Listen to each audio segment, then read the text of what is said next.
মাছ খাওয়া যাবে না, মাংস খাওয়া যাবে না, ডিম খাওয়া যাবে না, পেঁয়াজ রসুন খাওয়া যাবে না, মানে বাজে খাবার খাওয়া যাবে না, সব শুদ্ধ আহার করতে হবে, সাত্বিক ভাব। বলে না না, এগুলো করলে নতুন প্রজন্ম শেষ হয়ে যাবে। আর আমাদের দমই বা থাকবে কোথায়, শক্তি বা পাবো কোথায়? কি বললো?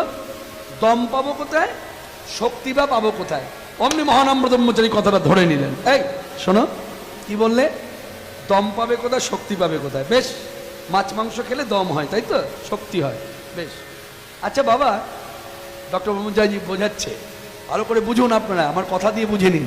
তিনি বলছেন, আচ্ছা বাবা, ঘরে টিভি আছে? বলে হ্যাঁ। চ্যানেল আছে? বলে হ্যাঁ। আচ্ছা, জিওগ্রাফিক চ্যানেল কখনো দেখেছো?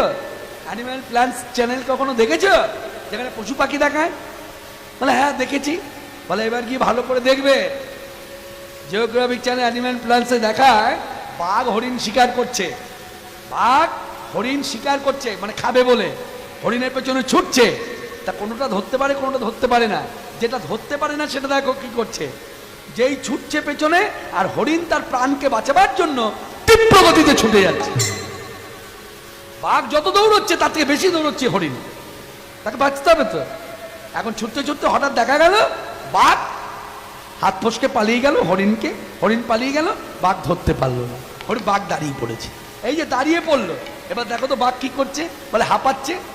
বলে জিভটা কতখানি বার করেছে, বলে বেশ অনেকখানি বার করেছে। বলে আর জিভ দিয়ে কি পড়ছে, বলে লালা পড়ছে, হচ্ছে তো, বেশ। আরে যে হরিণটা পালিয়ে গেল প্রাণ বাঁচালো, সেও কিন্তু দূরে দাঁড়িয়ে, হ্যাঁ, সে দাঁড়িয়ে পড়েছে, কিন্তু সে কিরকম জিভ বার করে হাঁপাচ্ছে? বলছে না। বলে যে হাঁপাচ্ছে সে কি খায়? বলে সে মাংসাশী প্রাণী। বলে যে হাঁপাচ্ছে না সে কি খায়? বলে গাছ পাতা খায়। বলে যদি হাঁপাতে চাও তাহলে মাংস খাও, আর যদি হাঁপাতে না চাও তাহলে গাছ পাতা খাও। তাই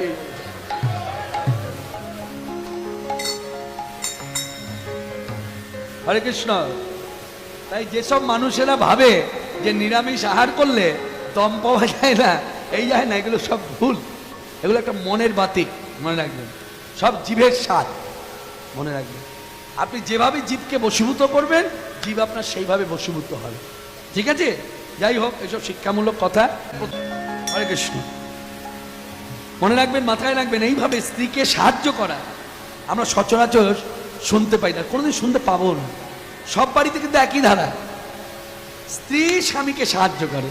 মিলিয়ে নিন, স্ত্রী দেখবেন ঠাকুর ঘরে জল তুলে দিল, স্ত্রী দেখবেন ঠাকুর ঘরে চন্দন বেটে দিল, ফুলে চন্দন মাখিয়েও দিল, সব মাখিয়ে রেখে ঘরদোর পরিষ্কার করে স্বামীকে গিয়ে বলছে, শোনো আমি সব তৈরি করে এসেছি, তুমি এবার ঠাকুর ঘরে যাও, বলে না?